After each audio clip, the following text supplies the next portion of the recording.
Good evening and welcome to Talk Time. I'm Robert G. Brown, your host. And before we get going, I want to wish everybody a happy new year, for this is the first show that we're doing in the brand new year, 2026.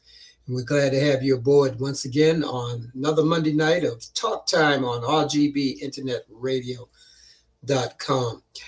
Want to also mention that tonight's show is pre-recorded, so we will not be taking telephone calls or emails, but we do have a brand new show for you uh, coming into this new year. So let's get started.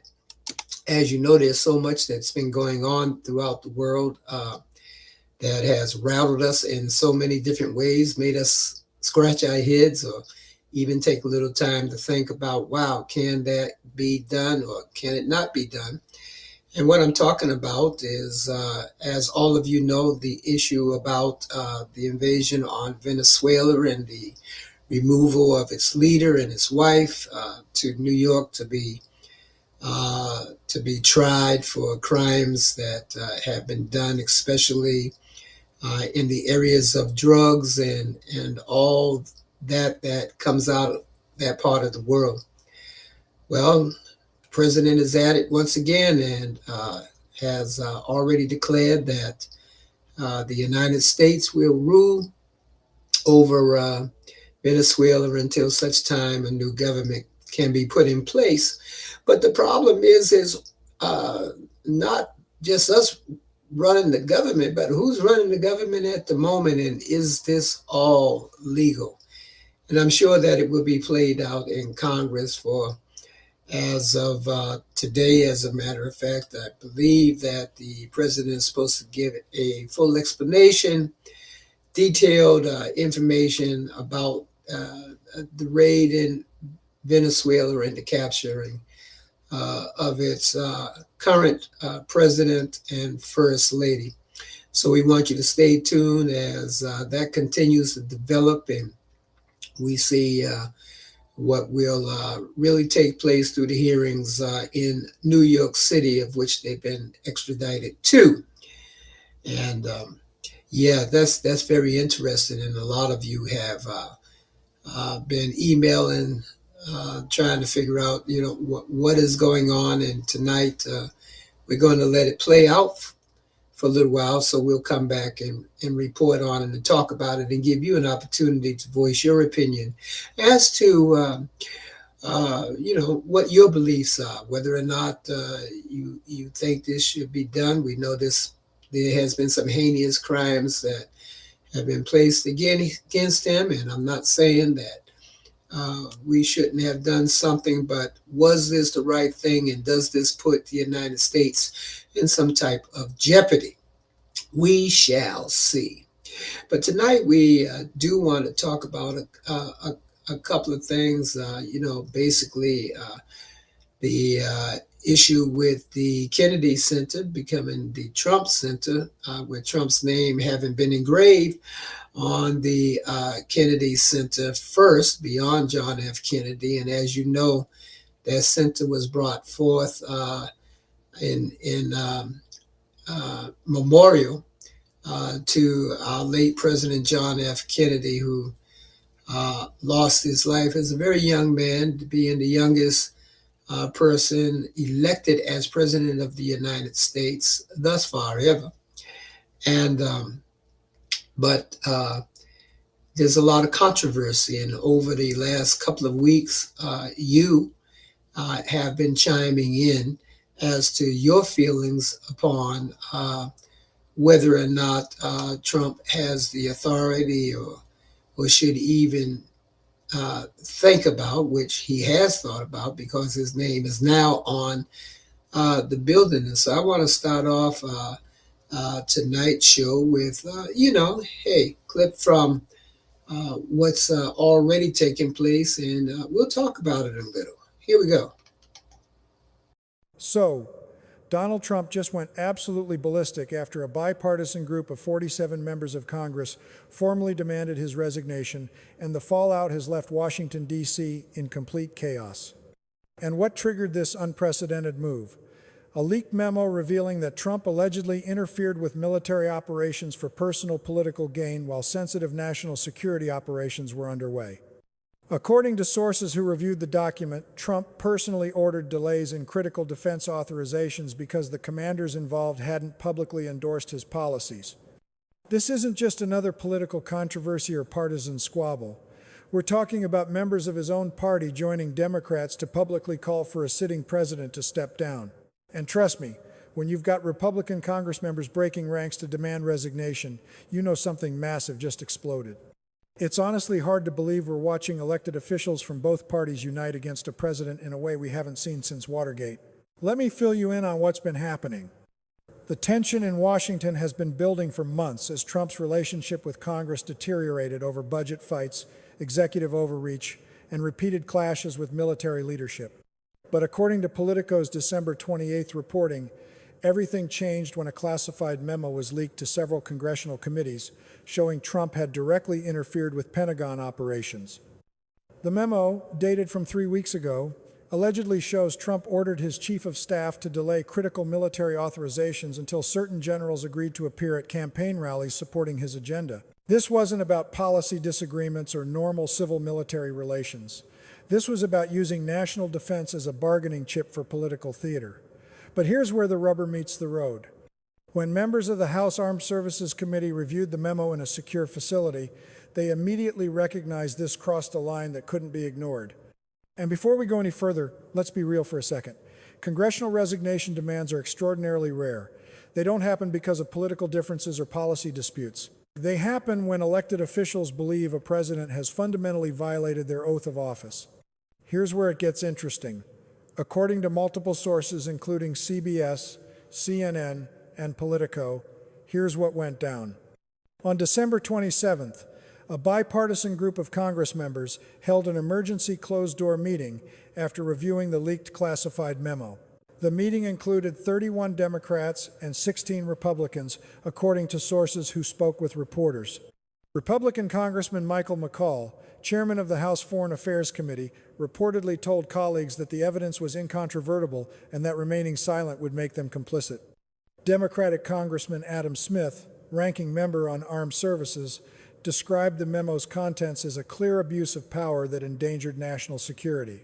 By the end of that 3-hour meeting, the group had drafted a formal letter demanding Trump's immediate resignation. The letter, which was released publicly on December 28th, states that Trump violated his constitutional duties as commander-in-chief by subordinating national defense to personal political objectives. According to reporters from the Washington Post who obtained the full text, the language is remarkably blunt. It accuses Trump of placing American lives at risk, undermining military readiness, and betraying the trust of service members who depend on civilian leadership to make decisions based on national interest rather than personal benefit. The bombshell came when the letter was read on the House floor by Congressman McCaul himself, a Republican who has generally defended Trump through previous controversies. According to multiple reporters in the chamber, McCaul's voice shook with emotion as he read the demand for resignation. He stated that, as a military veteran and someone who has supported this president, he could not in good conscience remain silent when evidence shows the commander-in-chief putting politics above the safety of American troops. This sent shockwaves through Washington because it transforms the entire political landscape. When a Republican committee chairman publicly breaks with a president from his own party, it signals that the evidence is so damning that political survival depends on distancing yourself rather than defending the indefensible. The claims of partisan witch. Okay, so that's part of what took place, and you can see that this is real. I had to do a little research, and this is actually going on at the present time. Now, I know that we started talking about him putting his name on the Kennedy Center, of which we will get to, but this is part of all of that. People are really beginning to question the motives of this particular president. And, we watch news and read news each and every day, and we have already formulated some type of opinion one way or another as to what's really taking place when it comes to the mentality of Trump, which appears that he feels he can basically do anything and everything that he so desires without consulting with the Senate or the House on anything. These advisors that he have around him, nothing more than token cronies who will do whatever he wants them to do, and that doesn't make anything right. As a matter of fact, it makes it worse when you have elected officials and even those who are appointed into those offices who are willing to do whatever someone says without question. And the reason why we're talking about this tonight and a few other things is because it's putting our country, it's putting us as the American people in some type of jeopardy. We may not see it at the present time, but it doesn't mean that it isn't taking place.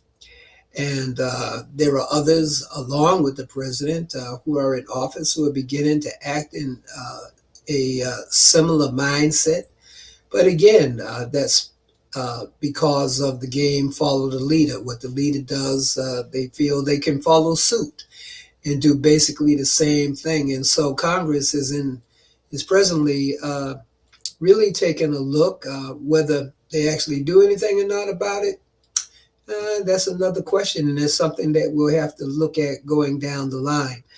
But there are at least those who are going on record, and more information is coming out as to the trustworthiness of our present president, and not only him, but Bondi is in trouble as well. And let's share a clip with you as to the conversations that people are having about her. So, friends, we just learned that articles of impeachment are being drafted by a bipartisan team of congressmen to impeach Attorney General Pam Bondi and Deputy Attorney General Todd Blanche for their clear, obvious, and inarguable violation of federal law, the Epstein Transparency Act, a violation that is serving as a cover-up.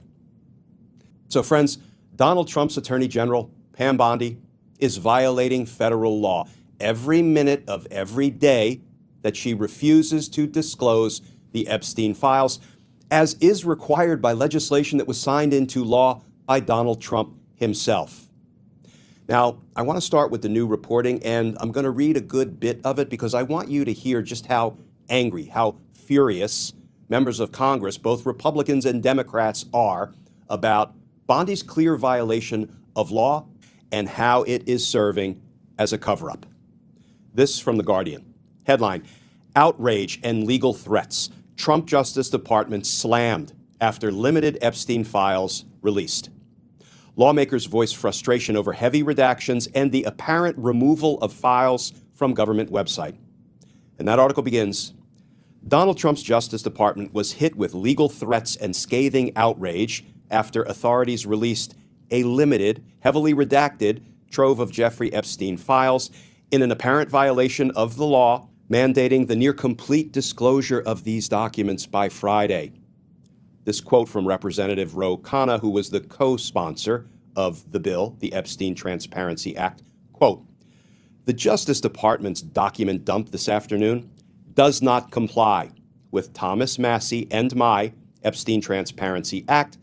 Ro Khanna, the California Democrat congressman who co-authored the law requiring full disclosure of all Epstein files by 19 December, said in a video statement, quote, "It is an incomplete release with too many redactions. Thomas Massie and I are exploring all options." He also said, among them, possible impeachment of Justice Department officials, finding them in contempt of Congress. Khanna also floated the possibility of referring for prosecution those who are obstructing justice. And this quote from Republican Representative Thomas Massie, quote, "Unfortunately, today's document release by AG Bondi and Deputy AG Todd Blanche grossly fails to comply with both the spirit and the letter of the law that Donald Trump signed just 30 days ago. Representative Ro Khanna is correct. Massey, a Kentucky member of Congress and co-author of this legislation, said on X, quote, "A future Justice Department could convict the current AG and others because the Epstein Files Transparency Act is not like a congressional subpoena, which expires at the end of each Congress," Massey said at another point. Frustrations mounted on Saturday as the Justice Department released some new files, including transcripts, while also removing more than a dozen others from its website related to Epstein with no explanation. At least 16 files disappeared from the department's public webpage, according to an Associated Press tally. The documents included images of paintings depicting nude women and one showing a series of photographs along a credenza in the drawers. In that image, inside a drawer, among other photos, is a photograph of Trump alongside Epstein, Melania Trump, and Epstein's longtime associate, Ghislaine Maxwell. Trump's Justice Department was required to release all investigative files involving the late financier by 19 December under the Epstein Files Transparency Act. The legislation does allow for records to be withheld or redacted if their disclosure would imperil present criminal investigations, threaten national security, or identify Epstein's victims, but otherwise it mandates disclosure of everything else. New York Congresswoman Alexandria Ocasio-Cortez was among the bipartisan chorus of lawmakers slamming Trump's Justice Department, including the U.S. Attorney General Pam Bondi and the FBI Director Kash Patel for the document's lackluster rollout. Quote, "Now, the cover-up is out in the open. This is far from over. Everyone involved will have to answer for this," Ocasio-Cortez, a New York Democrat, said on X on Friday. Quote, "Pam Bondi, Kash Patel, whole administration, protecting a bunch of rapists and pedophiles because they have money, power, and connections. Bondi should resign tonight." Now, of course, Bondi should resign tonight. Now, that's only part of the information that we have gathered on this, and unfortunately, not enough of us are able to spend time all day long looking at the different news medias, all of which Trump does not trust. He doesn't trust anything beyond his own social media platform and those that he has chosen or handpicked, I should say, to tell it the way that he wants it to be told. But the truth is that the real fake news is the fake news that's coming out of truth, that Trump has built and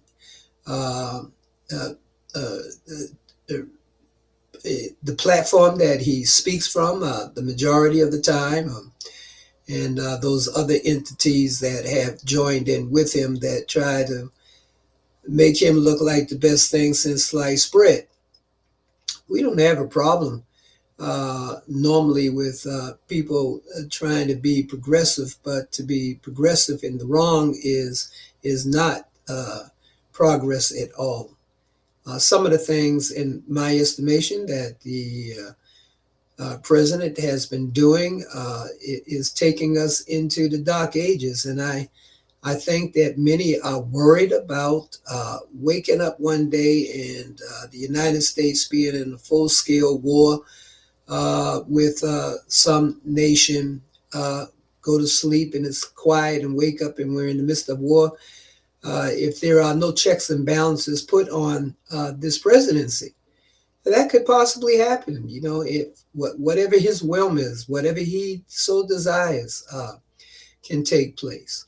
And I don't think it's any news media, or any platform that really wants to, day after day, week after week, be spending an awful lot of time talking about what Donald Trump is doing, when there is so many other things that we could be talking about in the world. But I think one of the reasons why we do it so often is because we are really believing that there's jeopardy in the land.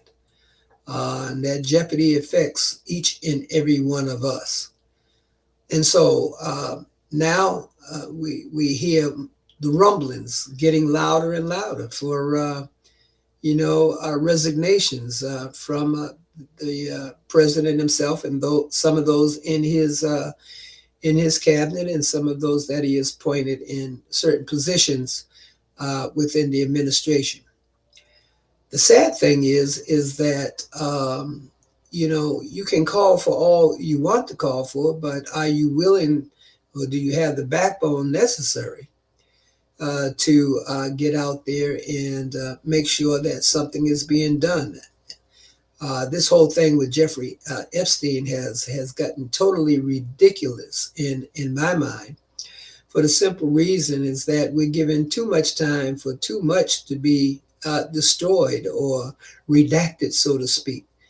And when you have pages and pages that are covered in black, you can't see through it. What is the reason for that? Well, they're saying national security. I don't think Epstein was anything about national security, but it does pose as a problem that most of us are finding difficult to swallow.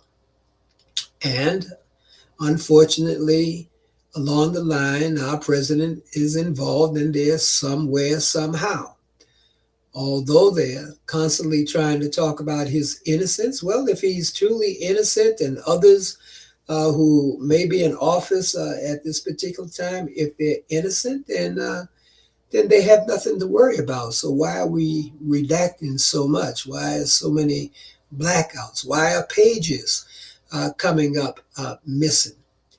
And so Congress has a right to put its foot down and say, hey, look, you're in violation, you're in jeopardy. And if you don't square off with us correctly, we may need to make some serious moves.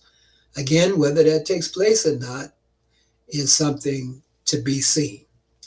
But we will continue in this saga and trust that enough people, especially on the Republican side, will come on board with the Democrats to speak louder and flex their muscles so that we can come to some type of resolve down the line somewhere.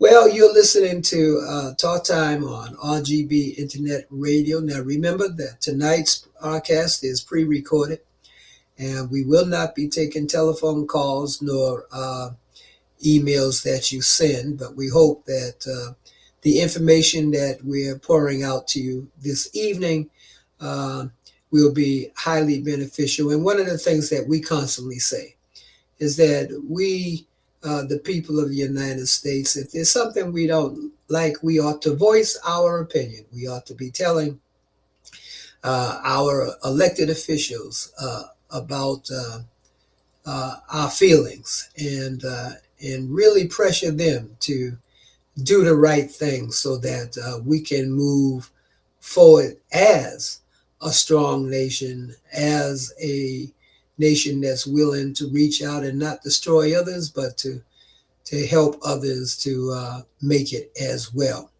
Well, I'm going to take a quick break. Get something, refresh yourself, but come back. And also, while you're out, get on the phone and call somebody and let them know that Talk Time is on the air.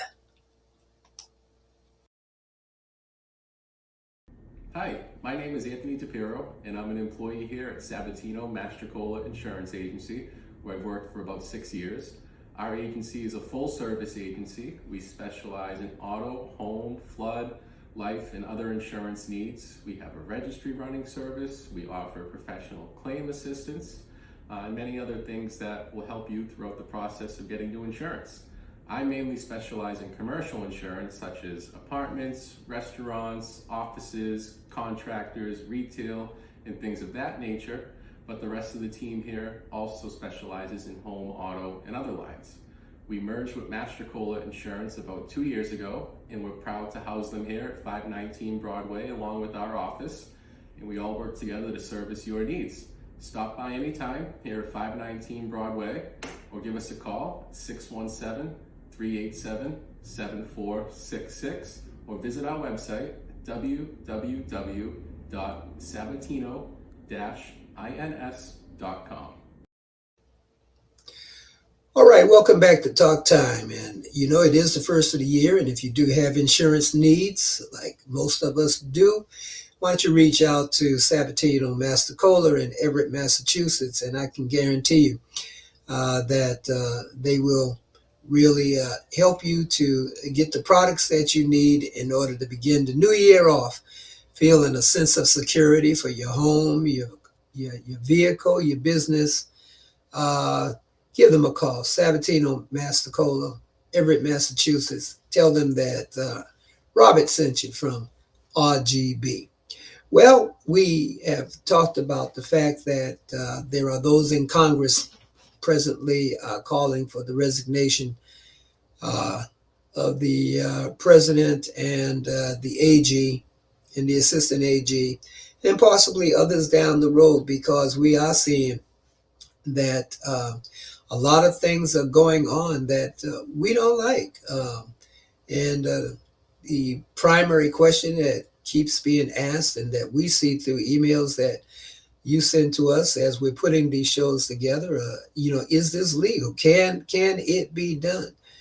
Well, that's something that really has to be brought forth. And I know sooner or later, as has already happened in the past, that certain things will be eventually getting to the Supreme Court. And I guess Supreme Court being the highest court in the land, maybe they'll make a determination correctly as to what is or what isn't, but we shall see. Now I want to get back to the Kennedy Center issue that's taking place. A lot of us who have been here for a period of time and remember JFK, being a young man with really bright ideas, Irish Catholic, something that wasn't supposed to happen but did. Kennedy, who, was trying to triumph on those very critical and sensitive avenues back in his days, being the early 60s, was snuffed out of life at a very young age as president of the United States. And so this memorial to him, there have been several memorials, but this one in particular in Washington, D.C., the Kennedy Center, that deals with culture, performing arts, and so on and so such. Stood since, I believe, 1971. And now it's been invaded with the name of Donald J. Trump, which has been officially placed before John F. Kennedy. And yet the building, that the institution was created and given his name and has had that name for many, many a year. And Trump is just trying to find another way to leave his mark. But there's an awful lot of controversy about this, especially with certain board members who we're told were muted and were unable to unmute themselves in order to give their concern on the movement of putting Trump's name up there. Yet from Washington, we heard that it was a unanimous vote, that the entire board gave their okay. Well, we found out that's not the case, as it has been with so many other things. And we ought not be surprised, but it is. And if you notice, one of the things that probably moved the fastest in Washington was making sure that his name was placed up there almost immediately. And I remember when we were looking at the news and the question was asked, did he know? He said, "Oh no, I didn't know. Hey, it would be a nice thing. We'll see. Well, it's your hand picked, your hand appointed board, and what else do you think they were going to do? Let me show you a little something on that. It was supposed to be a triumph. A very big hello and welcome. The president served as master of ceremonies at the Kennedy Center Honors. But headline, Kennedy Center Honors ratings tank like never before thanks to Trump. Donald Trump's takeover of the historic institution has effectively killed its popularity. Programming Insider quote, the Kennedy Center Honors on CBS drew its smallest audience ever on the night of December 23, 2025, averaging an estimated 2.65 million viewers. To put that in perspective, the 2024 broadcast averaged 4.1 million viewers, which itself had already marked a historical low. Do the math, and this year's telecast represents a 35% year-over-year decline, a staggering drop. And never mind the audience, artists have also dropped. A dance company is now the latest group of performers to pull out of a show at the Trump Kennedy Center after the president put his name on the front of the building. You've got more artists now pulling out of scheduled events, including the Cookers. They're a jazz band. They were set to perform a couple of concerts on New Year's Eve, but they've now joined a growing list of artists backing out. That latest wave coming after the Trump-appointed board voted unanimously to rename the center the Donald J. Trump and the John F. Kennedy Memorial Center for the Performing Arts, as you see there. The president's name added to the building earlier this month. Under a federal law passed by Congress in 1964 and signed by then-President Lyndon Johnson, the center's name cannot be changed without congressional approval. House Democrat Joyce Beatty of Ohio has now filed a lawsuit against Trump and against his Kennedy Center board. It was by statute put into the congressional statute that only the Congress would be able to do a name change. In the buildings shortly after John F. Kennedy's assassination in 1963, in 1964, it was named after him. It is the only living memorial dedicated to him. And it is very clear that the board did not have the authority to do what they did.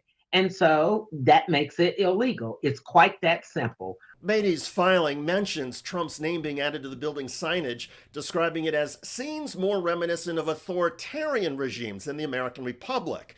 The suit alleges the name change is a flagrant violation of the rule of law, as Congress intended the center to serve as a living memorial to President Kennedy and a crown jewel of the arts for all Americans, irrespective of party. Amidst that lawsuit against the Trump team, the Trump Kennedy Center board is now threatening a lawsuit against a jazz musician who canceled a performance. This is against jazz artist Chuck Red. Now, the Trump Kennedy Center is led by Trump's appointee, Richard Grenell, and the center is saying that they want to sue this jazz artist for $1 million. This is after Red announced that he was canceling. Other artists, though, are also pulling out, including folk singer Christy Lee.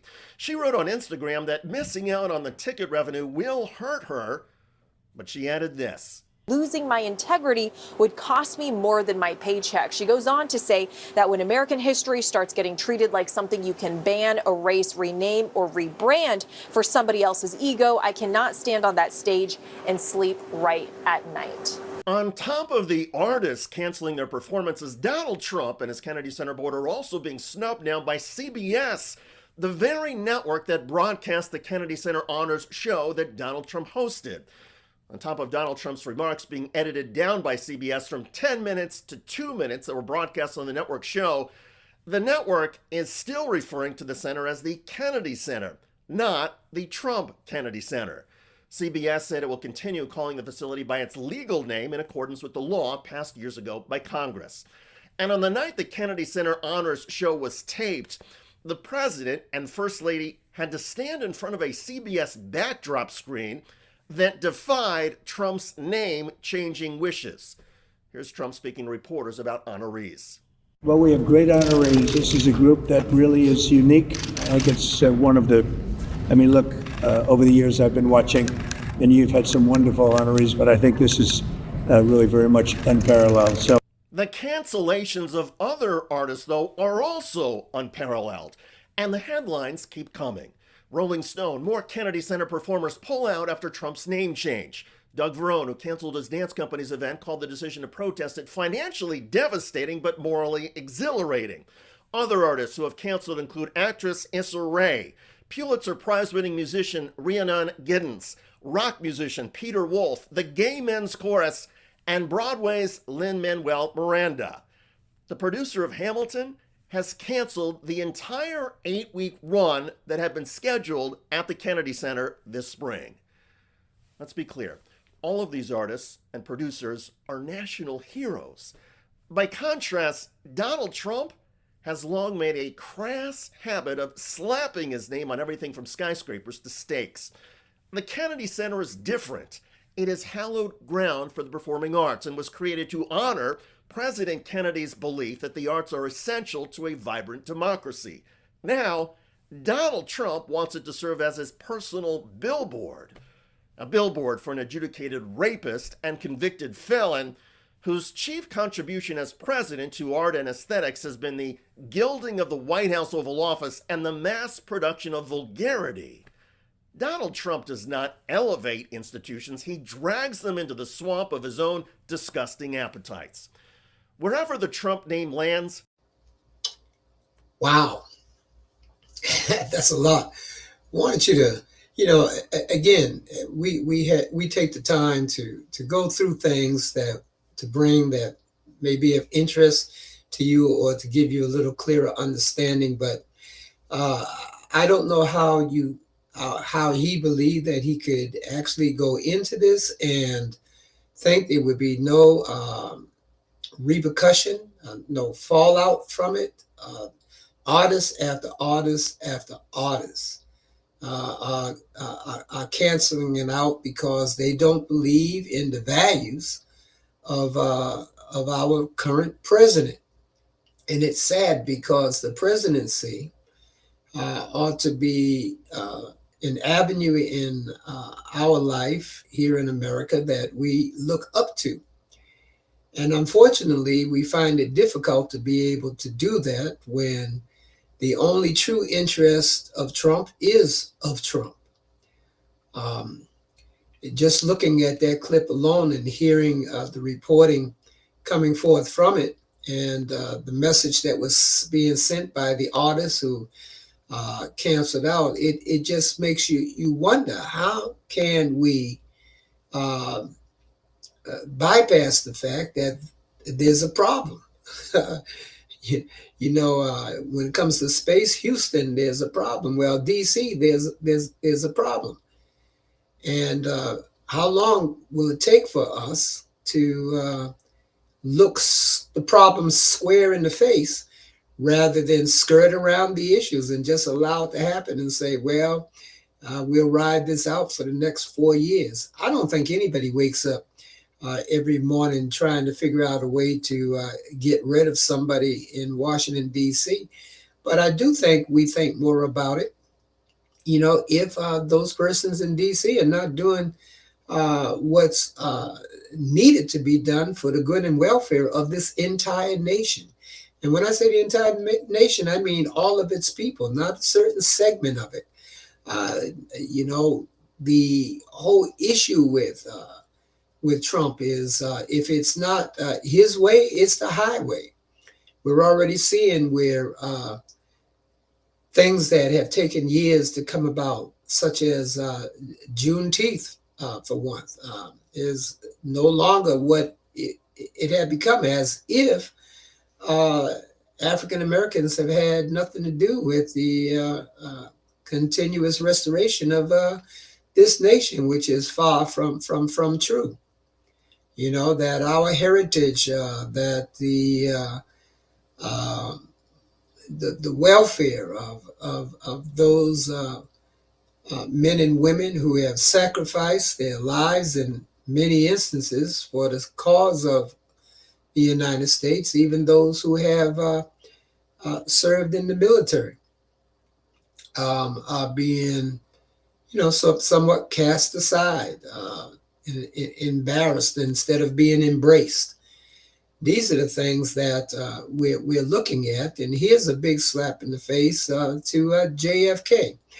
I want to give my apologies. I said 71, but it was 64 that Congress had put that into law, that it would only take Congress. Well, you know, I see that, as well as I see it only takes Congress to declare war on any nation. And yet we've gone into Venezuela. We've invaded Venezuela, and yet we're still dealing with Russia and the Ukraine. And isn't that what the Russians have done? They've invaded the Ukrainian people. They didn't ask to be invaded. They didn't ask for their country to be destroyed in the way that it's presently being destroyed. And yet we have a president who said, if I'm president, I can have this war stopped in 1 day, 1 week. Well, it's been over a year now, and that war is still raging, and it has intensified. Yet we keep hearing about these great talks with Putin and others. We're going to send delegation to talk with the representatives of Russia. We're going to tell Zelensky what he ought to and ought not do, what deal is good for him. You know, and if he doesn't take it, then hey, receive what you're receiving. There's a whole lot of things that we can say about that. I'm wondering who is really in cahoots with who. And yet, here we are back on American soil, and we're talking about something as innocent as the Kennedy Center, and here his name is smack dab up on it.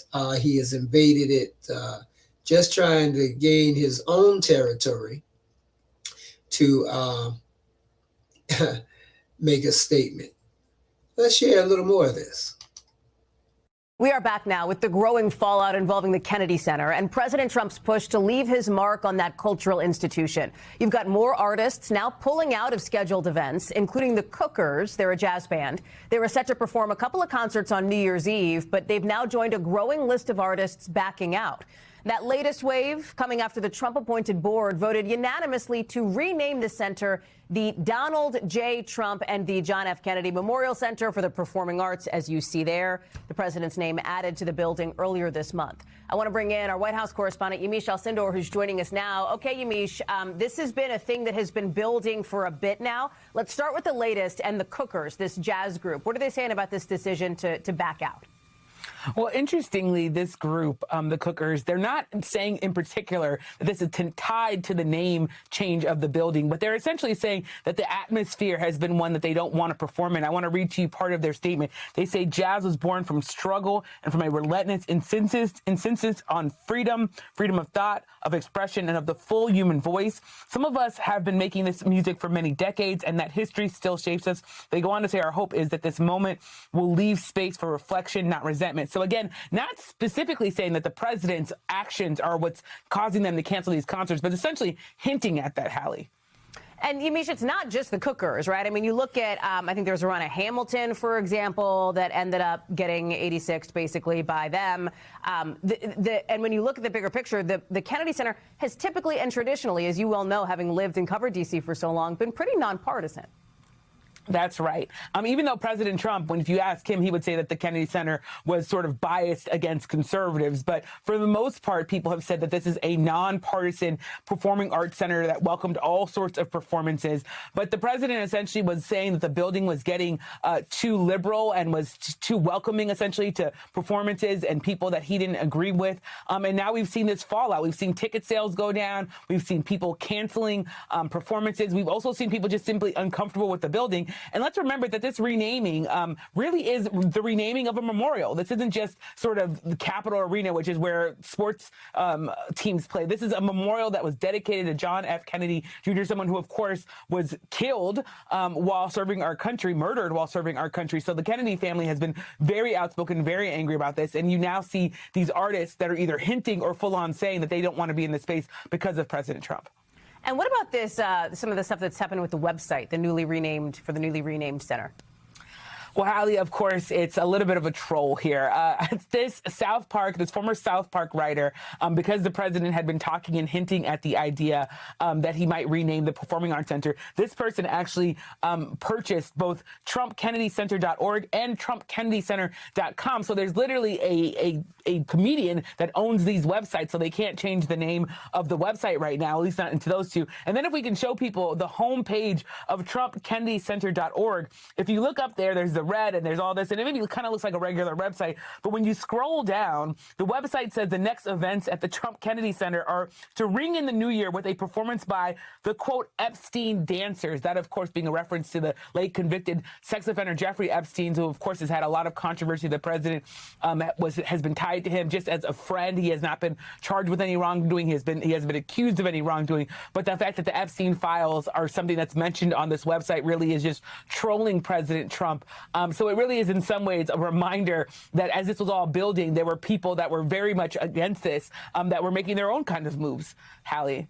Yamiche, thank you very much for that reporting. Appreciate that.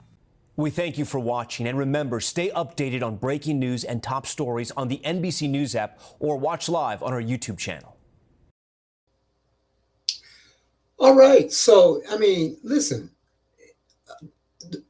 I played that whole clip so that we could get some type of understanding as to the controversy that in the fallout that is taking place basically by somebody who is so self-centered and want to see their name up in light and in or on everything that it possibly can be. We do know that he's infamous about putting his name on all of his stuff, a good portion of it. He loves driving by seeing his name. I have no idea why, but that's his thing. But he's treating this center as he has treated so many other things as if it were his own. The statement being, it's become too liberal. It's not in line with my views and my opinions. Well, who said it had to be? And so you make a decision to confiscate something, that doesn't belong to you and act as if you own it. If you were looking to the leading up of that night, he was talking about it's going to be one of the best nights. Not only has he made himself president over the center, or whatever the title is, he's the head of it. Not only did he reformulate the board to act in accordance to his will, but he was the host that night. And he was talking about how great there was no host that was going to be better than him. He even mocked hosts like Jimmy Kimmel, who he's been having a battle with for a while. Even tried to get Kimmel off of his show, and the show was not canceled, but the show was put in hiatus for just a little bit until people came to their right mind, and Kimmel got back on. And I heard that he just renewed with ABC for another year. And so, and yet in his monologue almost every night, it gives him the opportunity to take the shots towards Trump that he deems necessary. Well, the reason for that is that he is one person trying to make sure that people know as to what's really going on. And I would hope that he's doing it so that he would get us to see that it's necessary for us to do the same thing, rather than just allow whatever that takes place. And so the Cookers, and they're a great band. They're a great band. I saw them personally, and their drummer is an old timer. And man, I tell you that they're good. And but regardless, these guys have gone through the muck and the mire to get to where they are and to do what they're doing. They've done it with all kinds of confusion throughout the country. You know, they've been playing together for years, and part of those times was when equality was something that we talked about but didn't do. And to the most part, still having our struggles, but they rose above it. And so they being one of the first groups that canceled out. And the whole thing boils down to integrity. You know, I'm happy to see these artists who are saying, no, I don't want to involve my name. They're willing to take financial hits, which means you're dealing with the economics of individuals. Yet the money isn't everything, and I'm really glad to hear that money isn't everything to everybody. You know, what happens if you lose your dignity, your integrity? You know, when people look at you cross-eyed and say, "Oh, you'll fall for anything." You know, people's lives, people's integrity. You know, for some, still mean a lot to them. And I hope it means a lot to you. Because we're in a time when we ought to be shaking our head. And so, you know, these are only a few things that we want to lift up. And before we go off the air, I do want to play a portion of a clip that turns around and gives a recap of Trump's presidency for the last year. As 2025 comes to a close, CBS News is looking back on all the news that made headlines this year. Lindsay Reiser has more. From tariffs to immigration to a government shutdown, 2025 marked a year of historic political events and policy changes, and CBS News polling was tracking Americans' reactions through all of it. CBS News Executive Director of Elections and Surveys, Anthony Salvanto, joins us now to break all of this down. So, Anthony, let's go ahead and start with the new Trump administration. How did people react at first, and how did their views change? Hey there, Lindsay. Yeah, let's go to January and start off with the Trump administration. When it first came in, immediately afterwards, people told us in big numbers they thought he was doing what he had promised in the campaign. And there was also a lot of optimism about the economy going forward. What we subsequently started to see, though, is a theme that would stretch throughout the year, and that was people talking about costs, talking about prices. This is a snapshot from February, but we saw people saying throughout the year they still thought prices were high, were still going up. That was important because as we saw through the year, and this is from one of our most recent polls in December, we often found people finding the administration they felt wasn't putting enough focus in their mind on trying to lower prices and also describing things with regard to inflation as better than people were really feeling. So what happened with all of that? Well, what we saw from U.S. economy ratings was that they stayed low. And they weren't just low this year, frankly. You'd have to go back even to 2020 to find the last time a majority of people had said that the U.S. economy was good. So this is a years-long trend, if you will, and it really still was all about those prices and those costs. The approval ratings for the president's handling of the economy is kind of a result of those feelings because he started out pretty high at 51, and it slowly, somewhat steadily did decline over the course of the year. Again, was about that perceived focus, and certainly this is going to be a topic that then continues into 2026 with people looking for that focus on costs and inflation. What about issues like DOGE cuts and tariff policies? How did that shape people's views throughout the year? Well, yeah, early on, what we saw was a lot of partisanship. And this was a story you and I talked about throughout, right? Partisan breaks on a lot of things. With regard to DOGE's influence, you saw Republicans more likely to say they thought it should have a lot. Democrats, not so much. The other part of it was tariffs, as you mentioned. What we were looking at was, did people think they would raise prices in the short term? Did people think that they would then affect prices long term? Because that was one of the administration's arguments, right? That this was a long-term play for the economy. You certainly saw a lot of people saying that, and this is a snapshot from March, but this continued through the year too. You saw people saying that they thought it would increase prices, and in some respects also in the long term. Republicans thought it would would bring back manufacturing jobs to the U.S., but we did see partisan splits on that as well. Overall, they weren't terribly popular. All right, let's talk about the summer. We saw some protests. All right, everything isn't what it ought to be, where it ought to be. And these are some of the things that continue to plague this administration. Although he will at will get on national television and give us a 15 to 18 minute rant as far as he's concerned as to how well things are going. Well, they're not going all that good. We're going to continue to move in this area as the year goes on. As we went off the air last year in 25, we did mention the fact that 2026 is the midterm, and we're in 2026, and our focus ought to be on November.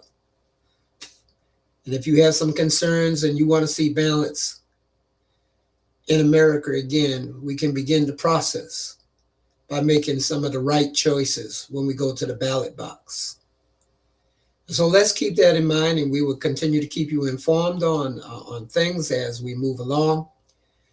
But again, I want to thank you for rejoining us here in 2026 on Talk Time on Monday evening from 8 to 9 p.m. We're looking forward to being with you and bringing many more shows with all different type of topics that will be beneficial to each and every one of you.